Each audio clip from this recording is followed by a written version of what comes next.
guys. So let's review covalent versus ionic and how we know when looking at a chemical formula whether or not it should be ionic or covalent. So covalent compounds are going to share their electrons between two non-metals. Okay, so this is going to be really important. Covalent compounds share between non-metals.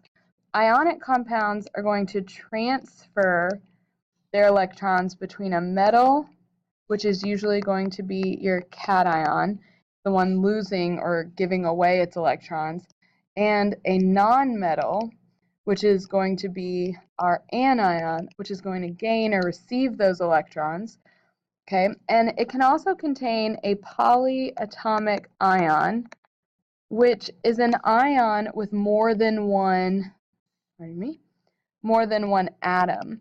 Okay, in history class, you learn about how polytheistic religions are religions that believe in more than one God.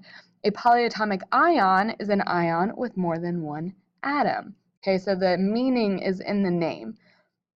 And so when we are looking at things, so also, side note on polyatomic ions have a list on the back of your periodic table of the polyatomic ions that you need to be familiar with.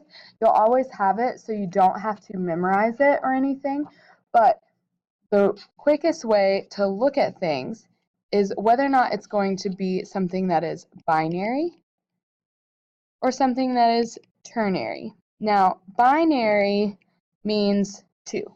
Okay, like bicycle, the prefix bi means it has two wheels, whereas tricycle would have three.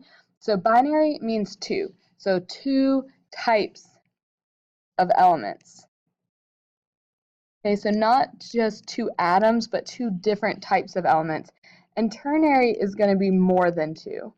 So anything that's more than two types. And so if we look at number 1 on this problem, we have two capital letters, which means we only have two types of elements, which means this compound is going to be binary. And then we see that sodium, Na, is a metal, Cl, chlorine, is a nonmetal, and so that means it will be ionic. If we look at number 2, again, we see two capital letters, so it's binary. Silicon is a metalloid, phosphorus is a nonmetal. We don't actually have a full-on metal, so this is going to be covalent. Mg, we have a capital M and a capital C, so it's a binary compound. Mg is a metal, which automatically makes this ionic. Okay. If we skip down to number 5, we have 3 capital letters, and so it's ternary. And because it is ternary tells me that I have one of these polyatomic ions. So you should look on the back of your periodic table, and you'll find out that NO3 minus 1 is on the back of the periodic table. It's got the name of nitrate. You can kind of think of it like its superhero name, because nitrogen when it's by itself is, well, nitrogen, and oxygen when it's by itself is oxygen, but when it combines in this format, it's got a new name. It's nitrate.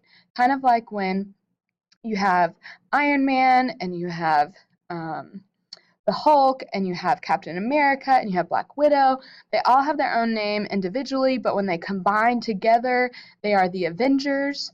Okay, it's kind of like that. Nitrate is its group superhero name.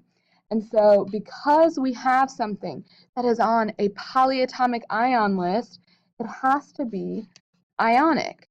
We can also see that K, which is potassium, is in group 1. It's one of those alkali metals, so it's a metal, which also makes it ionic.